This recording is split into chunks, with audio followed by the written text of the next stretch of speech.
At 600 pounds, he stopped pulling her closer. Not because he had to, but because there was nowhere left to pull. He simply held her. Both arms wrapped around as much of her as they could reach. His face pressed into her hair, breathing. The day he ordered the reinforced dining chair, she realized this wasn't temporary. And the day she stood on a stage in front of 200 people, heart slamming, hands shaking, and spoke for 14 minutes without stopping, she realized something else. Neither was she. But she hadn't always taken up this much space. Go back, go all the way back. Back to the version of Clara, who measured her lunch in a glass container on a Monday morning and thought she had everything under control. She had nothing under control. She just didn't know it yet. Clara had always been the kind of woman who made herself small on purpose. Not just physically, though at 98 pounds she was precisely that. Small, contained, managed. Her apartment was organized to the centimeter. Her meals were portioned in glass containers, labeled, stacked in perfect rows inside a refrigerator that had never once held leftovers, because leftovers implied imprecision, and Clara did not do imprecision. Monday, grilled chicken and steamed broccoli, 420 calories. Tuesday, quinoa bowl, 390. She had a spreadsheet. She had a backup spreadsheet. She had once, in a moment she did not share with anyone, created a third spreadsheet to cross-reference the first two. She was 26. She worked as a technical writer for a software company in Chicago. She had not voluntarily spoken in a meeting longer than 45 seconds in 3 years. Not because she had nothing to say. She had plenty. She had opinions about narrative structure and pacing, and the way most people buried their most important idea in the third paragraph when it belonged in the first sentence. She had entire arguments rehearsed in the shower, delivered to no one, never spoken aloud. But speaking meant being heard meant being seen, and being seen meant the particular nauseating exposure of existing in front of people who had not agreed in advance to be kind. She ate alone. Always. A quiet corner of the office kitchen, earbuds in, eyes on her screen. She dated cautiously.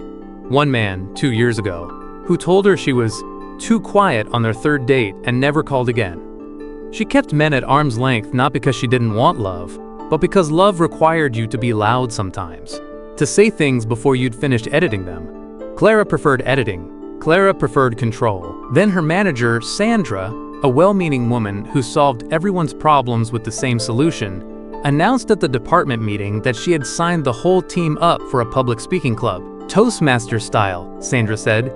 Every Thursday, 6 weeks. Very supportive environment. Clara smiled the smile she used when she could not locate an exit. That Thursday, she arrived 15 minutes early to identify the chair closest to the door. She had no idea that the chair closest to the door was the last place she would sit. She had no idea that by the end of that first night, she would meet someone who would change every single measurement she had ever taken of herself. His name was Daniel. He arrived with a notepad and 3 different colored pens, which should have been insufferable. It wasn't. He was tall, genuinely tall, the kind that made rooms reorganize themselves around him, with dark brown skin, warm eyes, and the particular quality of stillness that belongs to people who have made peace with silence.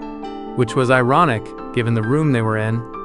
He sat 2 seats from Clara, uncapped the blue pen, and glanced sideways.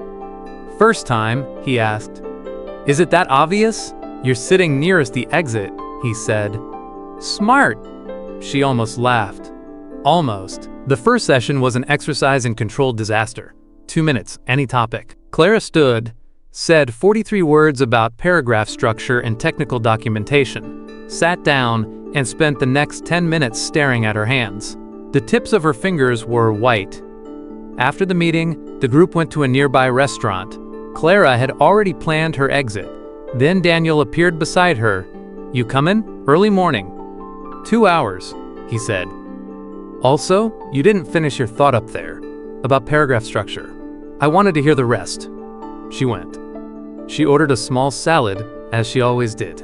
He ordered the linguine, and the bread, and a side of something roasted, and he did it without negotiation, without the faint wince of self-consciousness she had come to expect from people managing their intake in public. He just ordered what he wanted. When the bread arrived, he offered her a piece. She shook her head. "You don't have to earn comfort," he said, setting a piece on the edge of her plate anyway. "It's just bread." She didn't eat it, but she looked at it for a long time. She walked home that night replaying those 6 words and not understanding why they wouldn't leave her alone. She didn't eat the bread that night. But something had already started, quiet and unstoppable. The way things start when someone finally says the right thing to the right person at exactly the right moment. 6 weeks became 8. 8 became 12. By week 3, Clara and Daniel had developed the quiet rhythm of 2 people who have decided, without discussing it, to keep showing up in each other's orbit. He texted after sessions. Not aggressively. Small observations. "Your metaphor tonight was good. The one about the manuscript." Or, "You spoke for 4 minutes. Did you notice?" She had not noticed. She had been too busy noticing him. He cooked. This emerged on a Thursday in October when the restaurant was closed, and Daniel said, calmly, "I'll make something." His apartment was the opposite of Clara's. Warm, slightly cluttered, a bookshelf that had overflowed onto the floor, a kitchen that smelled permanently of olive oil, and something roasted. He made pasta from scratch. She sat at his counter and watched his hands move through the dough with the ease of someone who had done this 10,000 times. Something in her chest loosened without her permission. He put a small bowl in front of her while the sauce simmered. Bread torn roughly from a loaf, dragged through warm oil in the pan. "Try it," he said. "I'm fine." "Clara." Her name quietly, not urgent, just present. "You don't have to earn comfort, it's just olive oil. It tastes good." She tried it. It tasted extraordinary. Not because the olive oil was exceptional, though it was, but because someone had handed it to her with 0 conditions. No expectation, no calculation. Just, "Here is something good, and you are allowed to have it." She had a second piece. He smiled at that, turned back to the stove. When dinner was ready, his hand rested on her shoulder for a moment before he moved to his own seat. Natural. Easy. She ate everything in the bowl. When he raised an eyebrow and tilted the pot, she held out the bowl again. She walked home 14 pounds heavier than 3 weeks ago. She didn't realize it. She was still thinking about the pasta. She had no idea that the pasta was just the beginning, and that she would never again go back to the spreadsheet. Her jeans stopped fitting in November. Not all at once. Just the specific pair she wore on Wednesdays. The ones that had always been slightly loose. The ones she had considered her comfortable pair. She tried to button them one morning and stood there, hands pressed flat, and felt the particular cold shock of a body no longer matching its container.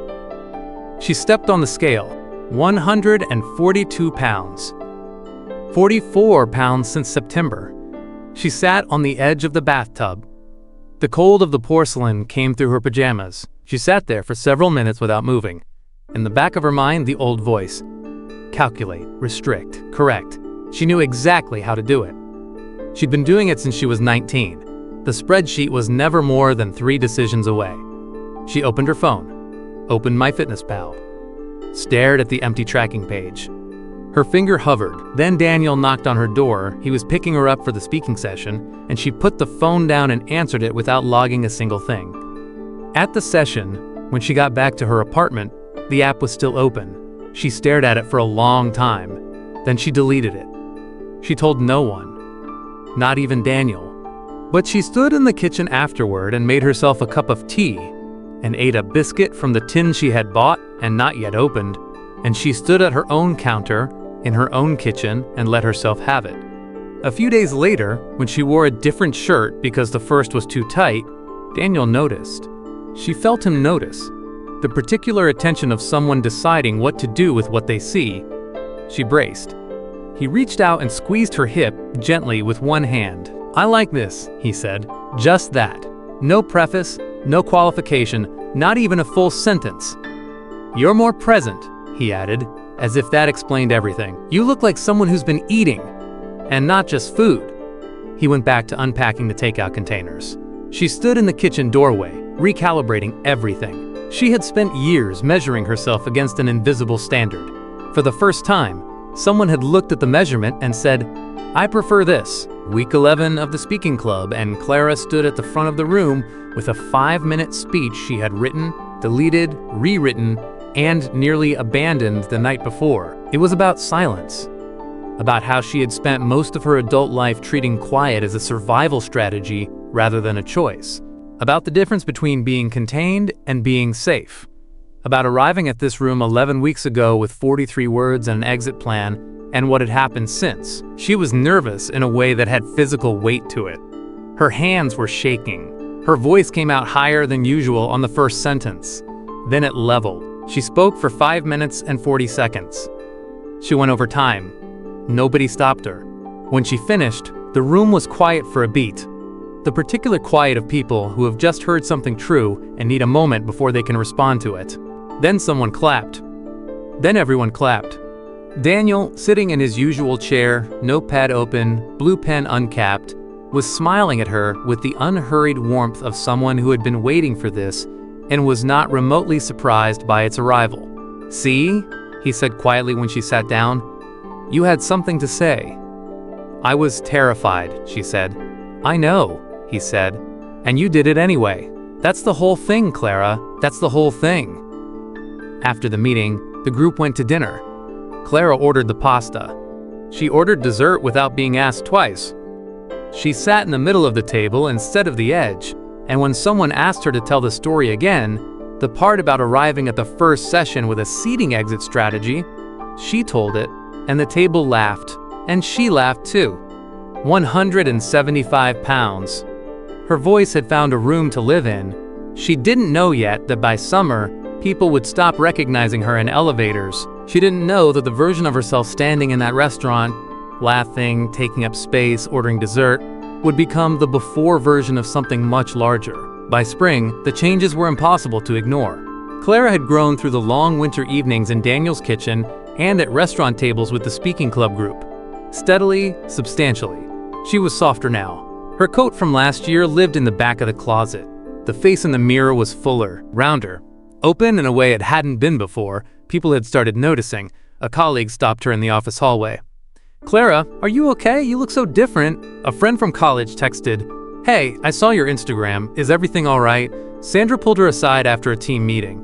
"You seem more confident," she said, with the uncertainty of someone who has noticed something they cannot categorize.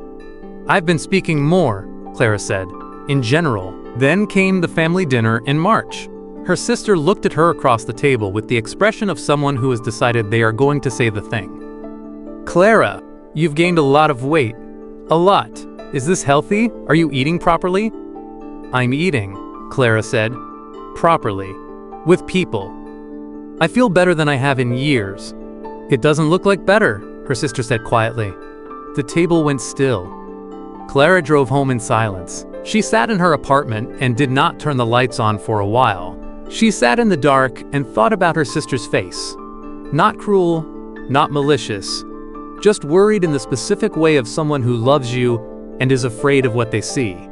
That almost made it worse. She opened her laptop, opened a browser, typed, "How to lose 40 pounds in 2 months." She stared at the search results. Calorie deficits, macro tracking, before and after photos. A forum thread titled, "Finally Getting Back on Track, Day 1. She thought about the spreadsheet. She thought about how easy it would be to go back. She knew how. It would take approximately 12 minutes to undo everything. Delete the apps she'd stopped using, restart the containers in the fridge, go back to eating alone in the office kitchen with her earbuds in. She could be 98 pounds again by summer. She sat with that thought for a long time. Then she closed the laptop. She texted Daniel. Not about any of it. Just, "Are you up?" He called instead of texting back. She answered and didn't say anything for a moment. "Tell me," he said. So she did. All of it. Her sister. The dark apartment. The browser tab. He listened. He didn't immediately reassure her. He just listened until she was finished. "You can go back," he said when she was done. "That's real. That's a choice you can make." She waited. "But I want you to think about who you were when you were there. The woman eating alone in the kitchen, the 43 words, the exit strategy." She was quiet. "You don't have to earn comfort, Clara. Not from your sister. Not from me. Not from yourself. You never did." She closed her eyes. The browser tab stayed closed. Someone at the speaking club pulled Daniel aside a week later. a well-meaning man who'd known Clara since the beginning. "Are you worried?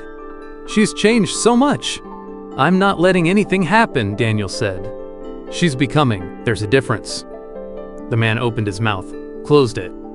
"She gave a 12-minute speech last month," Daniel said, picking up his coat. Standing ovation. "She used to sit by the door."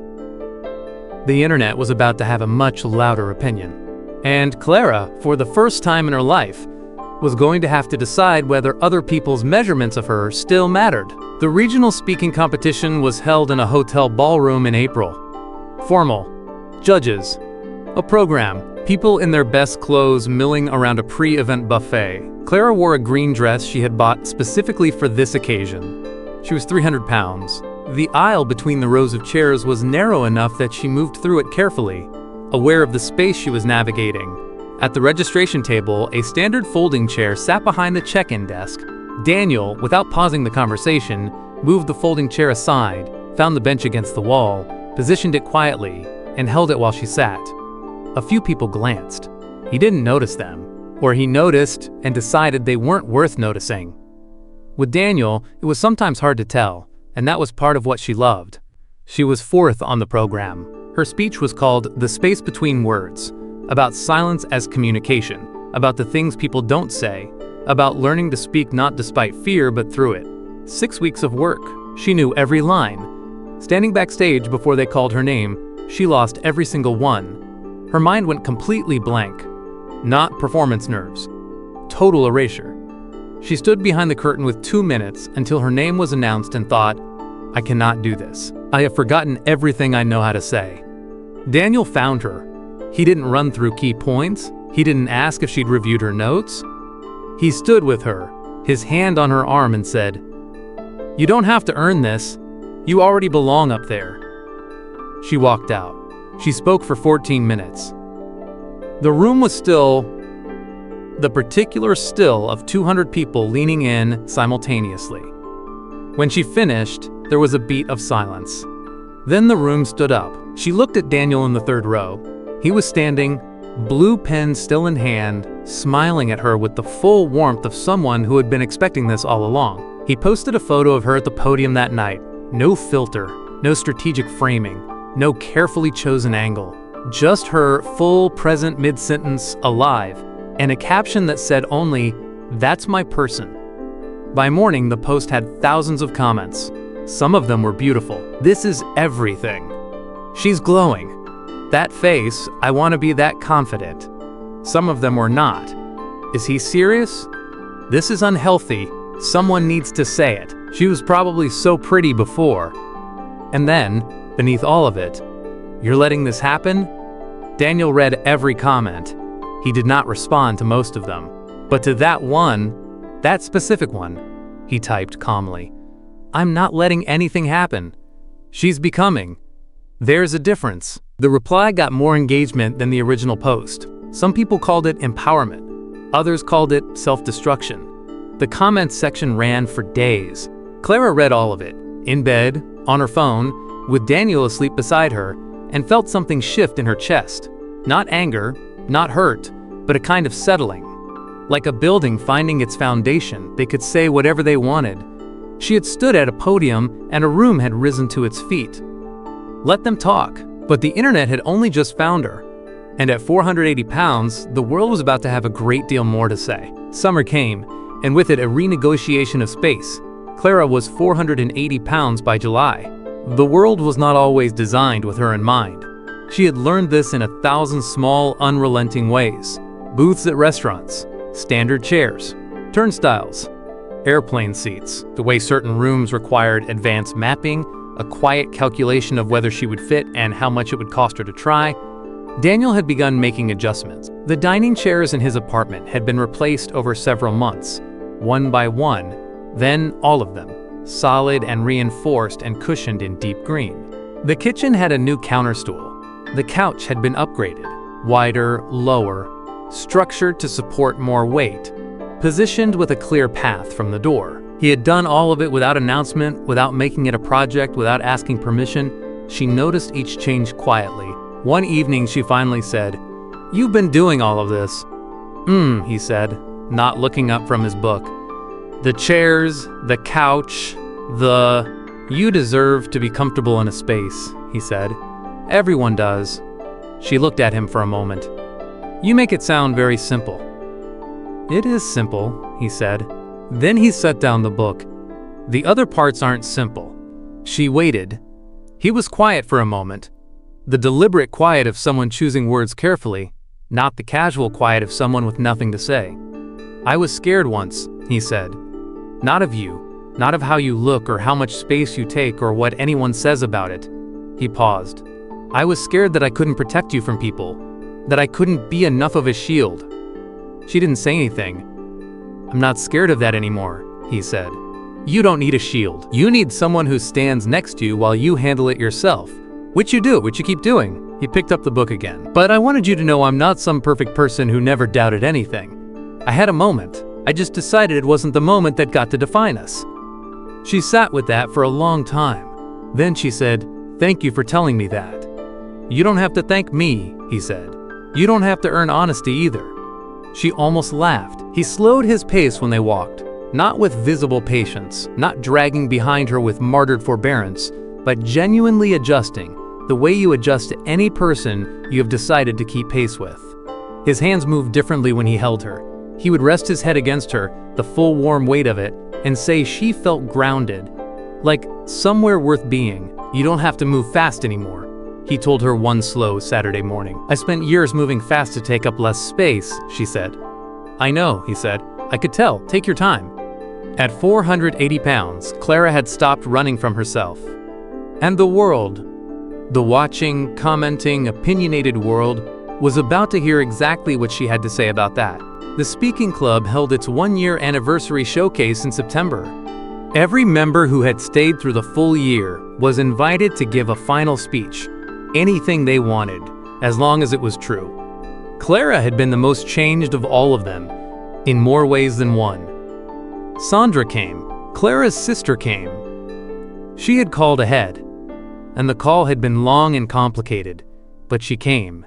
Several people from the office came. A handful of strangers who had seen the photo from the competition came, which no one had anticipated. The post had never really stopped circulating. Clara stood at the front of the room, 560 pounds, in a dress the color of midnight blue, and she spoke about a year. She spoke about arriving at 43 words and leaving with a language. She spoke about the relationship between silence and fear and how she had confused them for most of her adult life. How she had treated her own quiet as a virtue when it was actually a defense. She spoke about food, not as a metaphor, but plainly, about what it had meant to stop eating alone, to share a table, to let something be good without first asking whether she had earned it. She spoke about weight, her own, directly the number, the reality, the way it felt to carry more of herself through a world that had not been built with her in mind, and to have stopped apologizing for the space she occupied. She spoke about a comment section that had called her an inspiration and a cautionary tale in the same breath, and how she had sat in bed reading every word of it and what she had decided it meant. I used to measure everything, she said. My food, my words, my presence. I kept myself exactly at the size where no one would notice me. I was miserable, and I didn't know it because I was too busy maintaining the measurements. Then I joined a speaking club because my boss signed me up without asking, and I sat by the door and I met a person who said, you don't have to earn comfort. And I thought he was talking about bread. The room laughed. He wasn't talking about bread, she said. The room went quiet. He was talking about all of it. The space you take up, the voice you use, the seat in the middle of the table, the life you decide you're allowed to have, the body you stop trying to disappear. I gained a lot of weight this year. I know what some people think about that. I've read the comments, I've had the family dinner, I've sat in the dark apartment and Googled things I am not going to tell you about. And I gave the best speech of my life. I stopped sitting by the door. I let someone love me. I started speaking in full sentences to rooms full of people. All of it happened in the same year. All of it happened to the same body. I don't know which of those things matters most. I just know they happened together. And I know they happened because I stopped trying to earn the right to be here. She paused. I just started being here. She stepped back from the microphone. The room stood up. Not gradually, all at once, like something had been released. Her sister was crying. Sandra was clapping with both hands above her head. Strangers she had never met were on their feet. Clara found Daniel's face immediately, the way she always did now, across any room. He was just watching her, steady, warm, smiling in the particular way that meant, I knew. I always knew. She had come to this room 1 year ago with 43 words and a seating exit strategy. She left with a standing ovation and no plans to find the door. And at home that night, in the quiet of a kitchen that had been rebuilt around her, a different conversation was waiting. 1 year and 3 months, 700 pounds. She is telling you this number without flinching. This story was never about shame, and it won't start now. There is an evening in November, quiet kitchen, the smell of something roasting. Daniel is at the stove. She is at the counter, reading. The light is the particular gold of late afternoon in a warm room. Neither of them has spoken in 20 minutes. It is the most comfortable 20 minutes of her life. He turns from the stove. He looks at her the way he always has. Not measuring, not comparing, not assessing against some earlier version of her that he is privately mourning or monitoring. Just looking. Just her, in the light. In this kitchen he has remade around her comfort. In this life they have built together out of pasta from scratch, and speaking club sessions and comment sections, and one very specific opinion about paragraph structure. You're not more, he says. You're not less. You're just fully you. She looks up from her book. She has been waiting for the right answer to this for a long time. She has rehearsed versions of it in her head, the way she used to rehearse everything. Thank you, I know, I'm working on it. None of them fit. What comes out is the truest thing she has ever said. And you never asked me to shrink. He smiles, turns back to the stove. She goes back to her book. The kitchen is warm. The light is gold. Outside, Chicago is doing whatever Chicago does in November. Cold and magnificent and full of noise. In here, it is quiet. In here, it is enough. She does not need to measure this. She already knows exactly what it's worth. Clara's story is not a story about weight gain, though weight gain is in it. It is not a love story, though love is in it too. It is a story about a woman who spent years making herself small, in her body, in her voice, in her expectations of what she was allowed to want, and what happened when she stopped. When a room asked her to speak, and she spoke. When a person handed her bread without conditions. When the internet had opinions and she read every one and chose herself anyway. The speaking club was the first crack in the wall. Daniel was the warmth that came through it. The food was the language they used. The weight was the record her body kept. Of every meal she stopped eating alone, every word she stopped swallowing, every moment she decided to take up exactly as much space as she needed. The moral is not, eat whatever you want, love will fix everything, or speak your truth and all will be well. The moral is this. You will spend a great deal of your life learning the difference between making yourself small to be safe and being safe enough to finally stop shrinking. When you find the people and the places and the moments that make you feel the second one, hold on to them. Let them change you. Let them make you larger. Not everyone will understand. Not everyone needs to. The comments will keep coming. The family dinners will be complicated. The dark apartment and the open browser tab will visit you more than once. Choose yourself anyway. You don't have to earn comfort. You never did.